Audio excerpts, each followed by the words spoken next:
Hello, everyone. Welcome to the Psychology and Spirituality, a Bridge to a Better Life discussion. I'm here with Dr. Anahy Fonseca and Jussara Korngold, and I'm very happy to have both of you here because we are today focusing our podcast as a special edition of our time together, focusing on Rio Grande do Sul and the floods that have devastated that state. If you're here with us for the first time, we appreciate you. And please note that the program, Psychology and Spirituality, weekly talks are based on the works of Joanna de Angelis. And we're here today. And just before I go there, I wanted to say thank you for the sponsoring organization, the United States Spiritist Federation, Mansão do Caminho, the International Spiritist Council, and AMI Brazil, who are here with us sponsoring this program so that we can really find the time to discuss about our emotional health and the intersection between psychology and spirituality. Please make sure you hit subscribe if you haven't already done so. We would like very much to hear your thoughts, your feedback, your questions. But with that, Anahy, thank you so very much. I am extremely touched to have you here with us.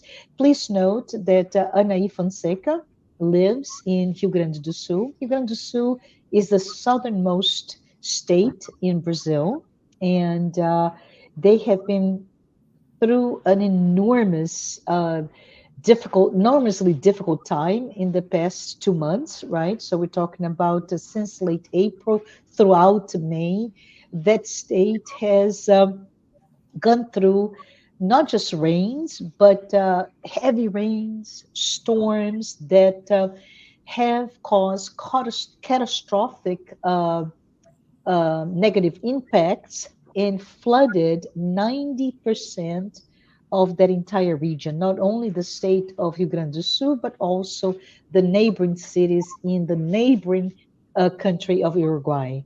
So, with that, I just understand, Anahy, that this is really a terrible environmental disaster. And I just wanted to perhaps have you here with us, talking to us about the need, perhaps not just the need to reconstruct, but the need to offer the emotional support needed during this time. Before I ask you to speak, I just wanted to tell everyone that about 20 years ago, the US went through similar, but in a different order of magnitude, a similar in terms of environmental impact in that really impressed me to this day. I can still remember the days and the weeks and the months that turn out to be decade-long reconstruction based on Katrina, the hurricane that in 2005 absolutely destroyed many different cities, most importantly, New Orleans and its surrounding area. In terms of I don't know, for us to have a sense of the impact financial in this case, it is estimated that about 1,400 people died, but the impact to reconstruction was in the magnitude by the statistics from 2 years ago of almost $200 billion. And many different people have to leave that area. They lost everything. They lost friends and family members. They lost all of their possessions, their homes, etc. And right now, not it's just too recent for us to even talk about what is the impact from a financial perspective. But right now, Dr. Anahy, who is trained as a psychiatrist as well as a Jungian analyst, can talk to us perhaps from that perspective of emotional support, emotional health. What does this event mean from your perspective? Anahy, go ahead, please. Okay, so thank you. for this conversation. It's always good to talk about our feelings, about how we are feeling, and how we are connecting to something so huge as a disaster that makes everybody, of course, feel afraid, feel scared of storms and rains that are going on almost every day. And with the roads falling apart and bridges, and we have a beautiful cities up in the mountain that they are very well known all over the world. Um, and they are, a lot of tourists used to come, very happy moments that everybody has in different parts of the state of Rio Grande do Sul. Um, it's very big, actually. It's in the very south of Brazil.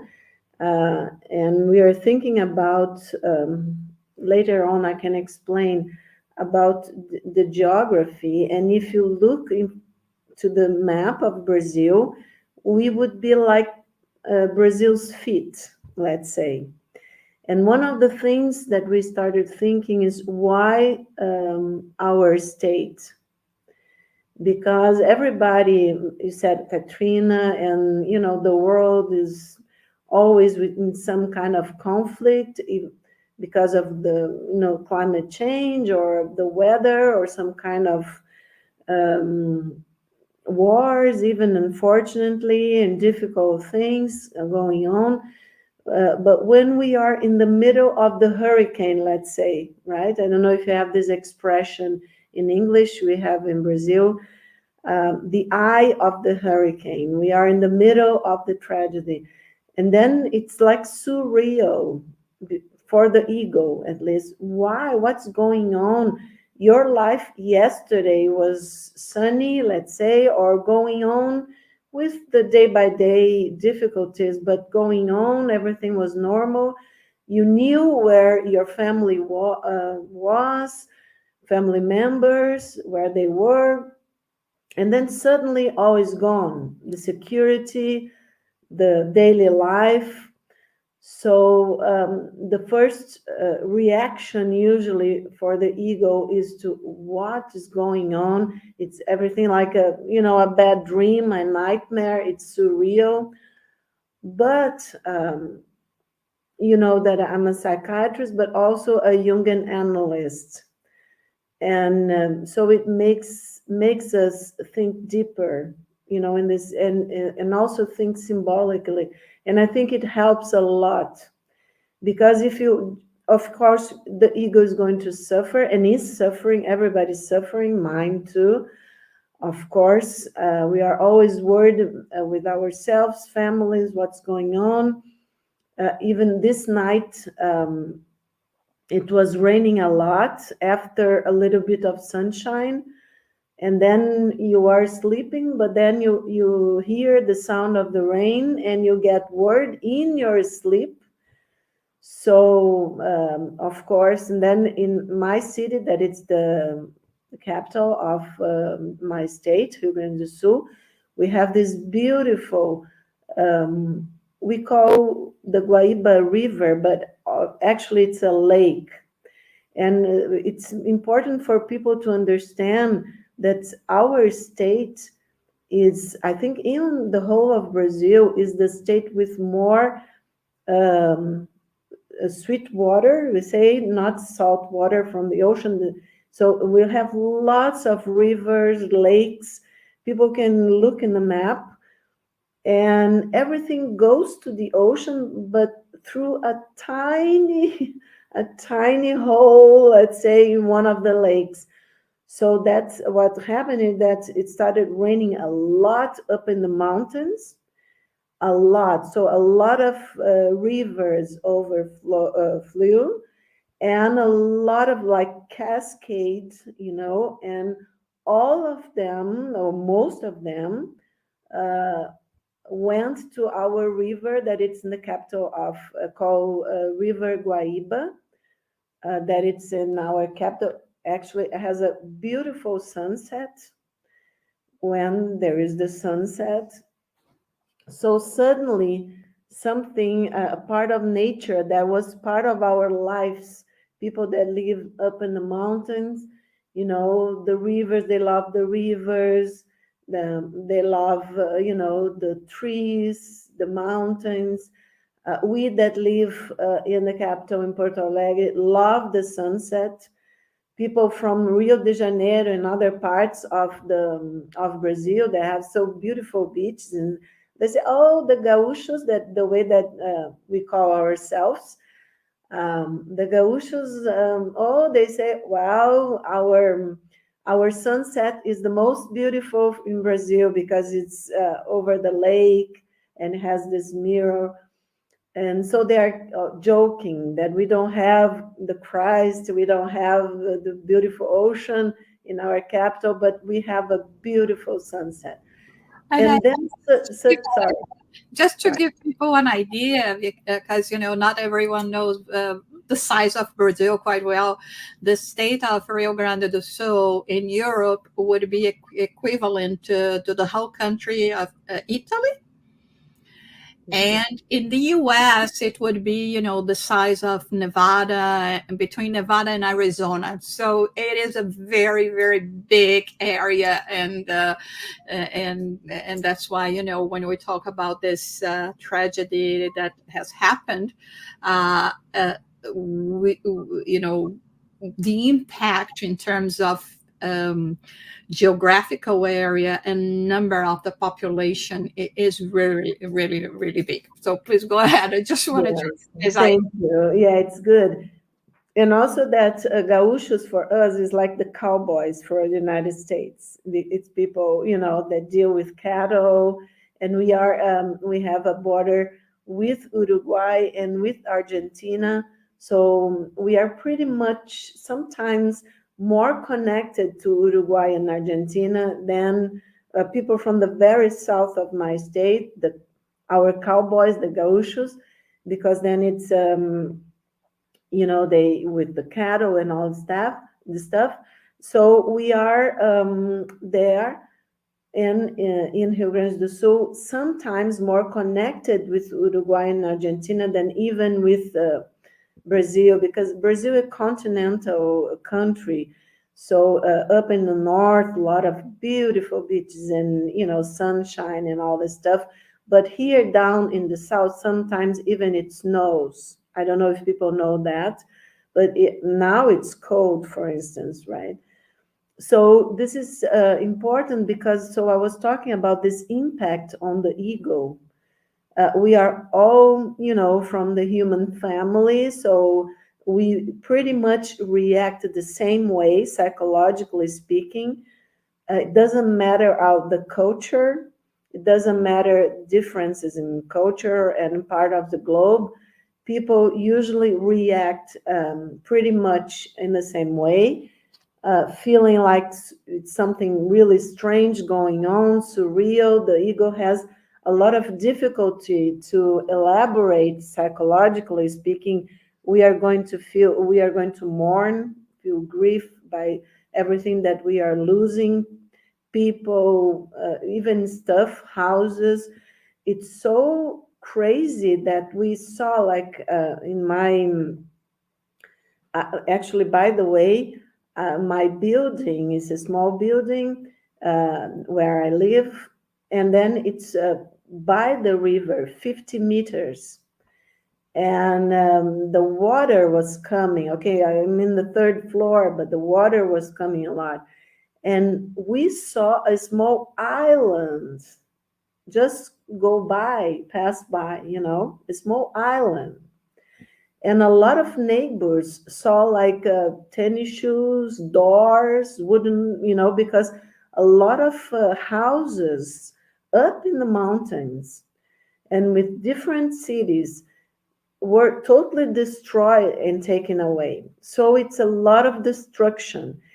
But at the same time, there's something, every culture, every people from around the world has people have strong characteristics, for instance, resilience, different types of resilience, and also some difficulties, some things in the culture that makes a little difficult for people.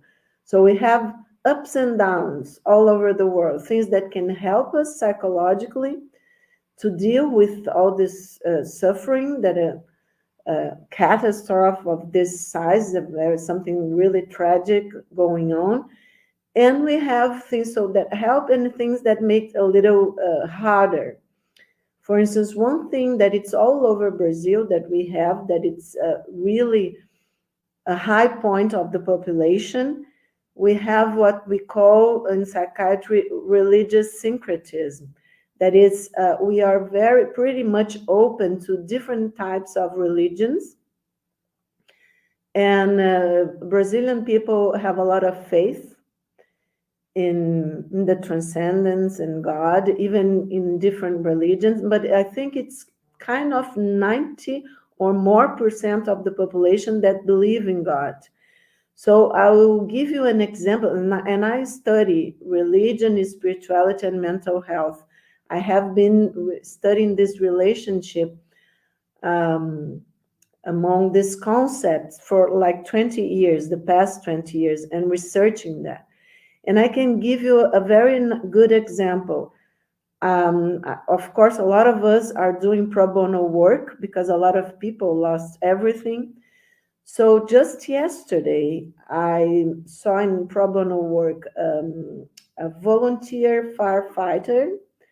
It's a, if you can believe, a 26-year-old girl, woman actually, but also a mother of a baby, 1-year-old baby, and she is breastfeeding the baby. But they called everyone that could help because of the size of the disaster. And something happened that she was in one of the boats rescuing people, like she stayed like 24 hours without eating, drinking, just because of the pressure of the people up in the rooftops of the houses and the force of the waters. So when she was called, she left the baby with her mother and father, and she's a single mother, and she ran to the rescue, and she told me she went to the worst part where literally, I think, like the city, two cities, the bridge fell and all, but they were totally destroyed. So it was like in the beginning, in the 24 first hours, okay. And of course, she was very distressed, and she got to me through the pro bono work. So we started talking about, it's very, very important for people to talk about. People can have less, like we call post-traumatic disorder. And she was heading this way because she told me when she was going to sleep, she could fall asleep, but then suddenly she would wake up with nightmares and also thinking that she was there rescuing people. But what happened is that, okay, she was called, she just left the baby with the mother, thinking that she was going to be, just receiving people, not in some boat and rescuing people from rooftops. And she can't say what happened. Then when she realized she was in a boat, I think she was so stressed that she couldn't say no. I cannot go in a boat. I have a small baby or whatever, right? And people never asked her, like the firefighter, because it's something never happened in our state, this size of flood. So I think everybody was a little, even with practice, but practice is because they studied. But it's not, as she told me, I had never been in a Rio rescue. She was a volunteer firefighter. She is a volunteer firefighter. So what happened is that she was in the boat when she realized, And they went to the rescue of a lot of people over some, on the rooftop of some houses. And what happened is that they put the first mothers and, children on the boat, but there were more. There were, she told me, 16 people that would be left. And the day, the sun was going down, so it was going to be dark. And supposedly you have lanterns, but I don't think they were even thinking, because it's so surreal. Even the firefighters, I don't think they were trained enough. So what happens then, when she's a mother, we know all what happens to the body when you on the hormones when you are breastfeeding. So when she saw that some children were going to be on the rooftop and the night was falling, and she said, no, take them, and I will wait with the other people. But the other people, the really small children, but there were children that stayed in the rooftop, like 5, 6 year old. So first the babies went to the boat. And she told me that her colleagues never came back, never came back. So at this point, she was with 16 people, including small children. And then she said, well, I'm going down. She was with the special clothes, and I'm going down to see if my feet, have some kind of hold or something. And she was holding some iron stuff. And then maybe if I can walk, because she knew that some meters ahead there was a way to find some higher ground, then we can, the other people and I can put the small children over our shoulders. But when she stepped on the ground, there was, no feet, no way. There was no steady place where she could stay. And then it was totally dark. And the mothers and the children that were there, they were saying, don't leave us, don't leave us. And she said, no, I'm not going to leave you, I'm going to save you. Then she said she started praying. She started talking to God. God, I don't want to die. I have my baby. I don't want my baby to grow up without a mother. He doesn't have a father. He's a 1-year-old boy. And I don't want these mothers to die. I don't want these children to die. You have to help me. But it's like she was telling God, you have to help me, really with a willpower and, with a connection.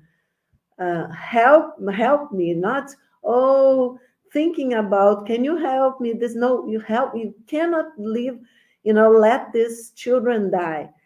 And then suddenly she can't explain how she saw, because it was totally dark, no light at all.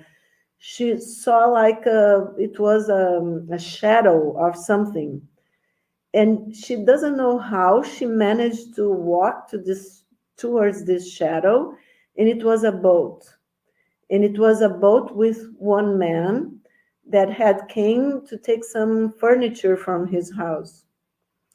And then she said, no, I will help you to take furniture later. I'm here with 16 people. We have to save them.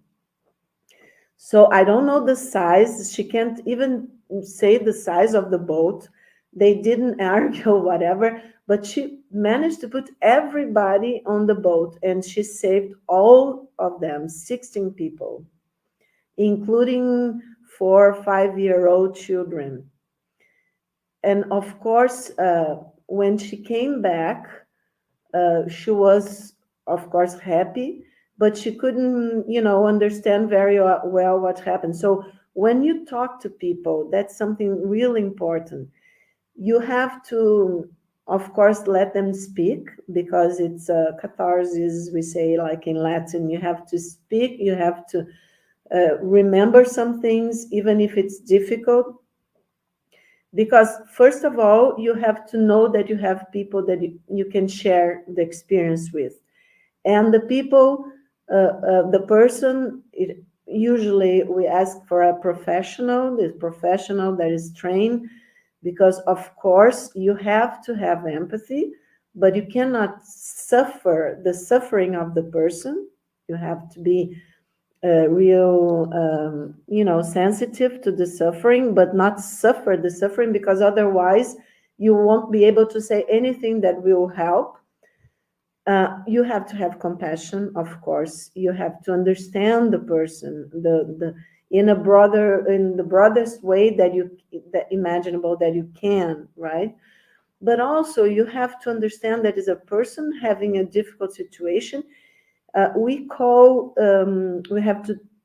I'm not going to use technical words, but you have to pay attention to your own feelings, because sometimes you connect to the person and you suffer the suffering of the person. Then if you do that, you are not going to help, because you have to evaluate the resources that the person has to heal herself or himself, right? And this person has a very intense spirituality, this lady, this woman. I asked her about her concept of God, and then if she thought about, and she said, no, it is, I believe in God. And I'm almost like Jung in Face to Face, when he's asked, do you believe in God? And he, believe, I don't believe, I know. So she didn't say I know. She's a very, she doesn't have a lot of study. I don't think she even went to high school, but she has a wisdom, right? And she said, she almost said, yes, I know, I believe, I know. And in Portuguese, it would be I know.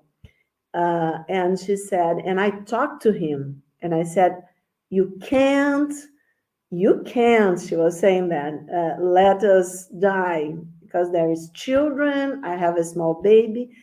So she showed a lot of willpower. So even if she was very traumatized, having difficult to sleep, she hadn't realized the strength of her faith in God.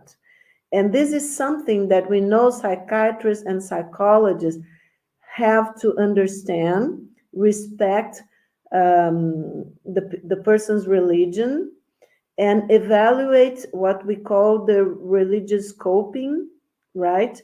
If it's positive, if it's negative, because if the person thinks, oh, God is punishing me, well, then it's very negative coping.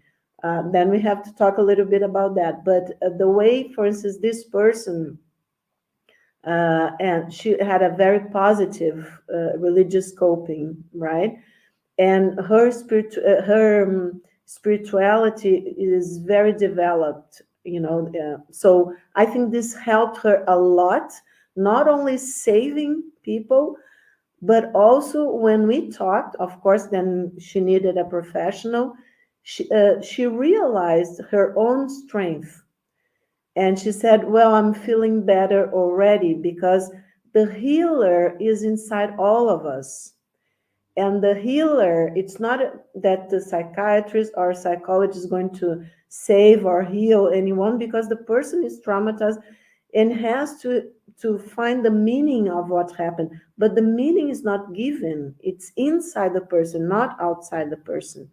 Can I interrupt here, because I really appreciate you taking the time, especially as it's still immersed in what's going on where you are, right?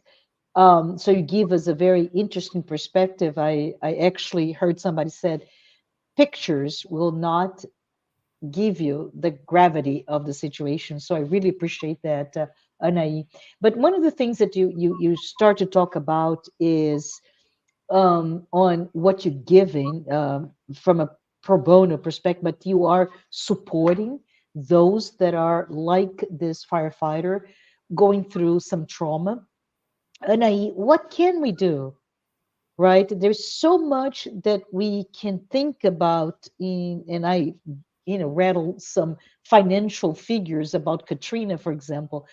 But there's so much, and it's really an amazing show of solidarity globally as well as locally of individuals providing food and clothing, et cetera, for the victims. But from an emotional perspective, can you give us an indication? For me, for example, I don't have an academic formation. I don't have a degree in psychology. What can I do to help those that perhaps are going through at the pit of despair, going through trauma, going through this sense of absolute despair because they don't see an end, like you said. It's still playing, right? And it may play for several more weeks, if not months. What can we do to help? And most importantly, if you could, after you talked about how we can help, what is the role of giving meaning to something that you don't have the history behind you to provide that meaning? I keep thinking of Viktor Frankl during his this beautiful work that he did, of course, as someone who was living through World War II in a concentration camp, and while he was there suffering, he also had some very important theory and important words in his theory, in his books on giving meaning to suffering. Can you talk to that, if you don't mind? Yeah, so thank you. And if I just go ahead, then you just remind me of the questions. So the first one is what people can do. I have been researching what we call anomalous experiences that are spiritual experiences. And I started many, many years ago with reading actually some colleagues' research about prayers from the distance. And there are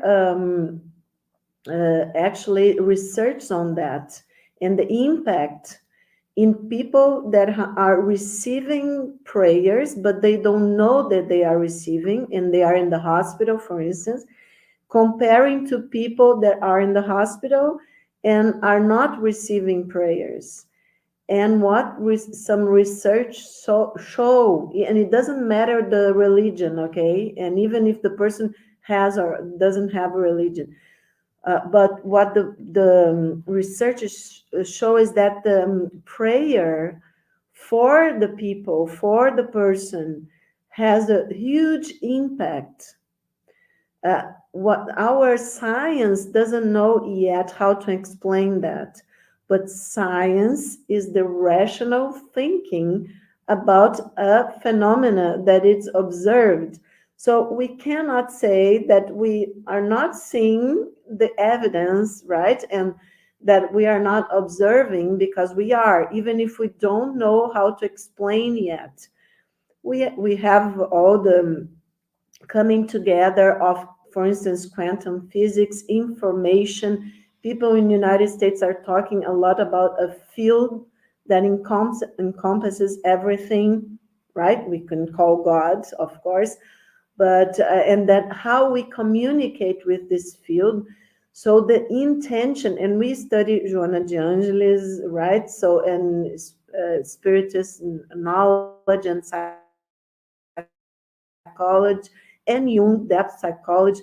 So the collective unconscious, where we all come psychologically talking, we come as one in this collective unconscious, this transpersonal dimension of the psyche. So if I just send to people, actually, we are doing this regularly with my group. I have a prayer group, and people say that uh, really they feel the energy like emanating, their body emanating energy. light and energy for all that are suffering, right? And not only in our state, but in all over the world, and especially where people are suffering and with wars and all this stuff.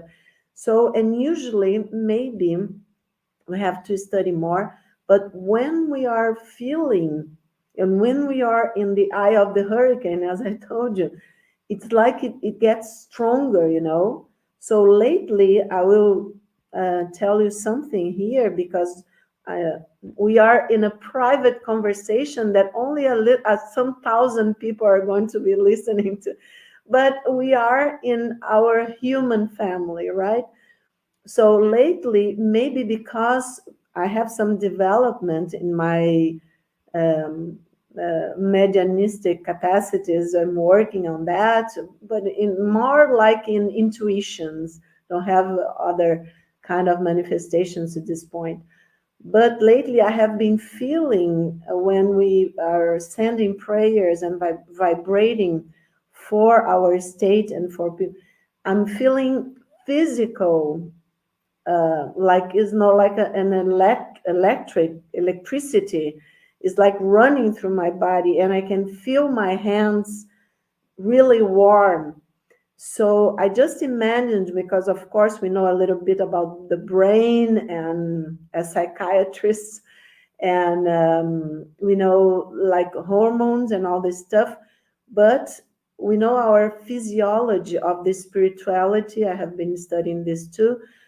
But and we know when we study like the spiritist knowledge, when we put everything together, then we know that our body manifests what our soul, the loving energy, the healing energy, and this really gets to people and really helps, to at least to minimize a little bit the suffering of everyone. But I just wanted to say, Marcia, to tell you something, and everybody else that is listening to us, that it's something really important.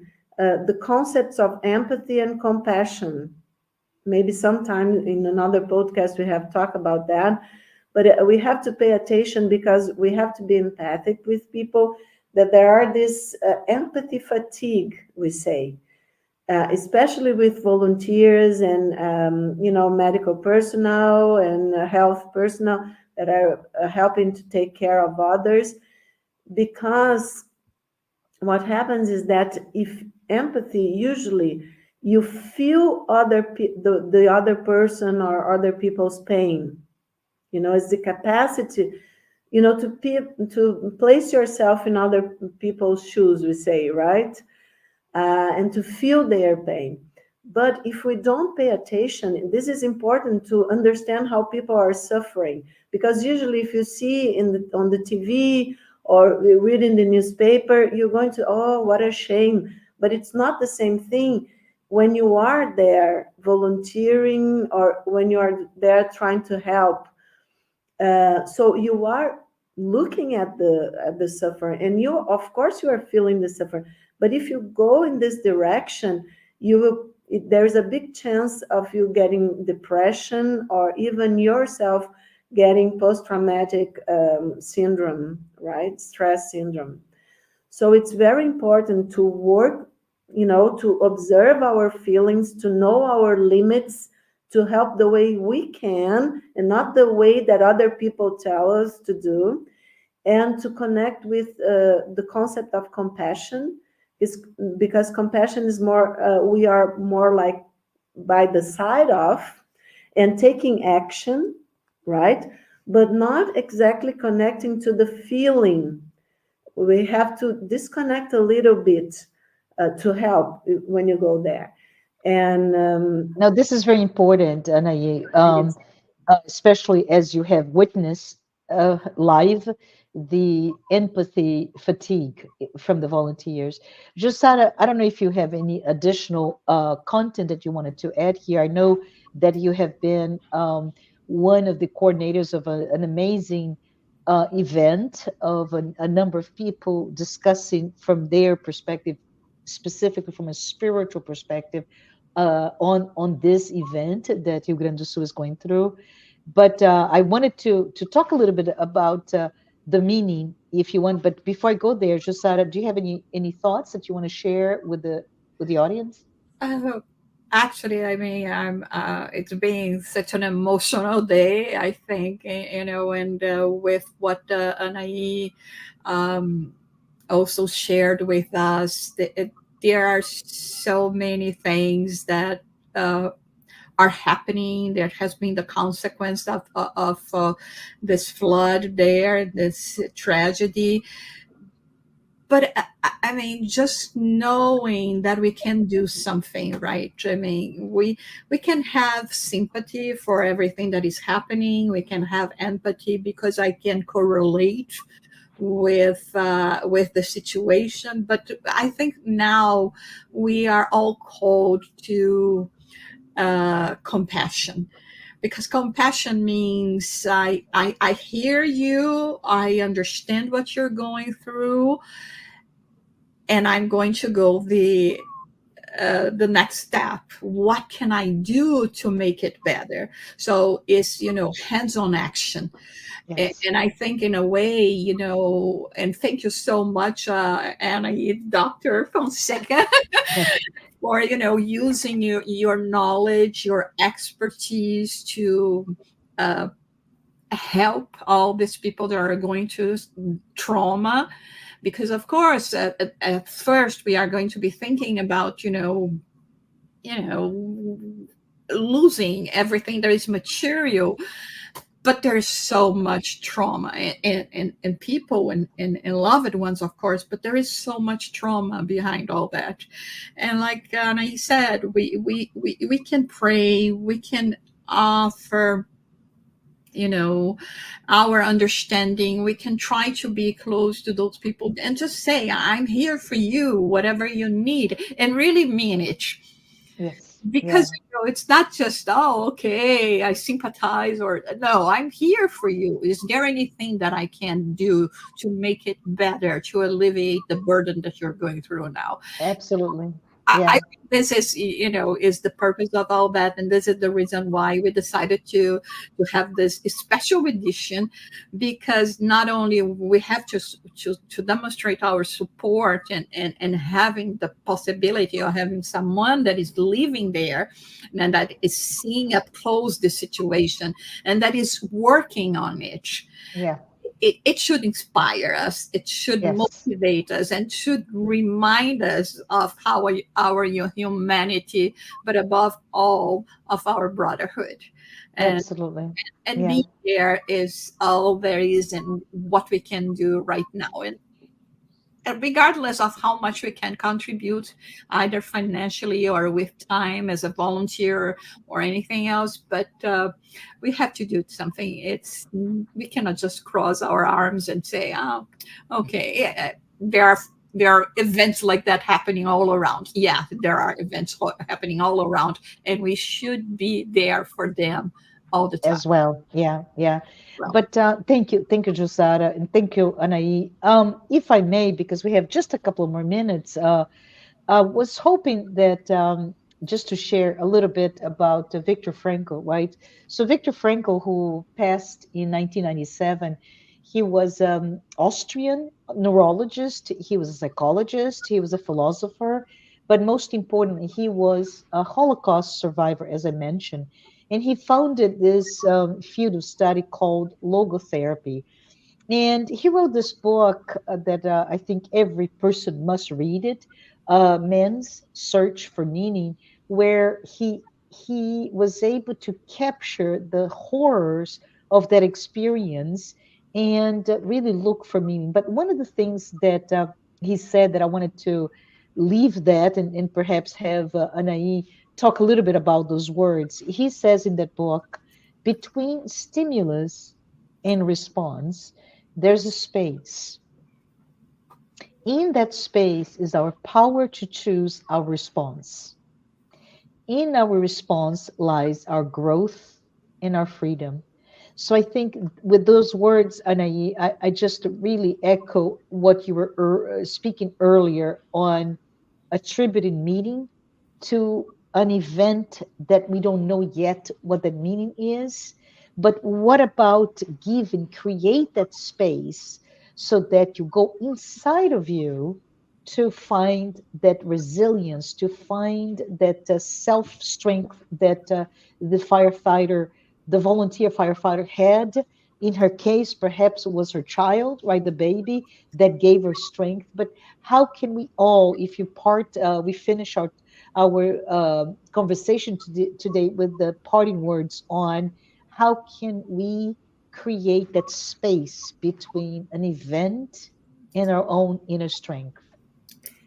Yeah, I think it's great that you read this sentence by Viktor Frankl, and since I'm Jungian, I'm talking about this Jungian perspective, and I think he found this space because it doesn't matter the theory that you connect more. We are all humans, and it's going to be different perspectives of the same thing. So this space, I think it for me, it's our soul, okay, and our soul is a mystery, even for our egos, the complexity, the depths of our soul, and in this space we find ourselves. So it's in the dark. We say the dark night of the soul. In this dark nights that we find our light, you know, and as he did. And I'm just going to give you another example. We have a lot of people all around the globe. I have family in England also, and my sister-in-law, who is British, she was very upset with the story of the horse Caramello. There's Caramel, I think everybody knows about because it went in the social media, and then my brother, her husband, had to show her the next day that he was saved. Can you tell us, for those who do not see the photograph of this horse nicknamed Caramel that was found standing on top of a roof, Yeah, right? exactly. And it was rescued. But if you want to describe that, perhaps, and Yeah, how rescuing animals is really for those that perhaps for whatever reason are giving themselves a space with this human suffering, but it is with the suffering of animals and rescue to animals that a number of individuals are coming through with their emotional response to this yeah. catastrophe. Well, I'm sorry, I'm not in the social medias. I think I'm like a dinosaur, dinosaur from. I'm not. I have to preserve myself because of my profession. I feel this need. But I saw some pictures I didn't even knew about because I was working a lot in these days. You must imagine. But I think the name caramel is because the color brownish something, right? And it was very cute. And the animals, everybody wants to survive. Every living being, it's a struggle for life, and it's beautiful that we have this instinct of life. And he was saved. And for the gauchos, because they deal with cattle and all, so the horse is like an extension of their bodies, let's say, right? So it's very, very important. And caramel was saved. Everyone, you can put caramel, Rio Grande do Sul, Brazil, and you're going to see all the and he's being saved and all the stuff. But I think what's really important is Jung talks about the psyche, our psyche, as being part of nature. I think he's the first psychologist in psychiatry, it was both, that talks about ecology in this sense, and psychologically speaking, that we are part of nature. So the interconnectedness of everything is a spiritual value and a spiritual concept, and we are living this for. It's very hard. We feel a lot, our egos feel a lot, but when we come together helping each other, we really feel this love that we are supposed to feel, right? and to learn how to feel for everyone, even people that we don't know, but we can connect to each one. And animals are sentient beings, right? They have emotions, they have consciousness also. It's not the same as ours, of course. It's not reflexive, but they have their own consciousness, way of thinking. They have emotions. Everybody has pets nowadays and all that. And just before we go, there was a person, and she loves animals, she told me. And we have lots of shelters for people and animals, lots and lots of shelters. People really came together, helping each other, not waiting for help from outside. That it's very welcome now because the state is destroyed, but everybody came together. So she told me that she loves animals, and she went in the shelter, in one of the shelters, with, it was around 2,000 cats and dogs. Can you imagine that? And of course was like a lot of volunteers, but you have a lot of things. And the dogs were barking all at the same time. They were really scared. And she said she didn't know what to do. She was one of the first to arrive. Other people were cleaning, giving food, but the dogs wouldn't, stop barking. So she was like in despair, and she imagined the ego or someone that loves and is connect totally. So she kept doing this, please, please don't bark so loud, like let's stay calm. But she was really nervous, her ego. And she started doing that. And suddenly she remembered Francis of Assisi, and she's starting connect, please, Saint Francis, help me here, help me. They must calm down, they are really scared. And she started doing like a mantra, and connecting with Saint Francis. And suddenly her hands, she told me, her hands started getting really warm. And of course she is a spiritist, and so she was not thinking of that. She didn't pray before. She couldn't. She was suffering so much because of the pets, the dogs and the cats. And then suddenly she just felt her hands, and she just realized she was giving like a vibration, and she was giving healing energy. And the dogs started calming down.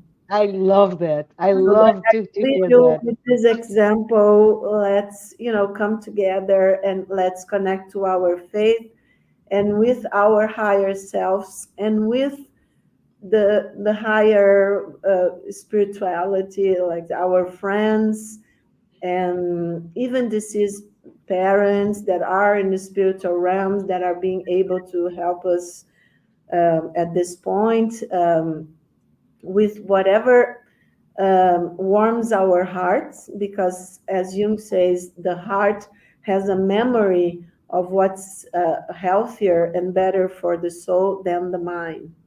Yes, this is beautiful. I'm sorry. We are at time.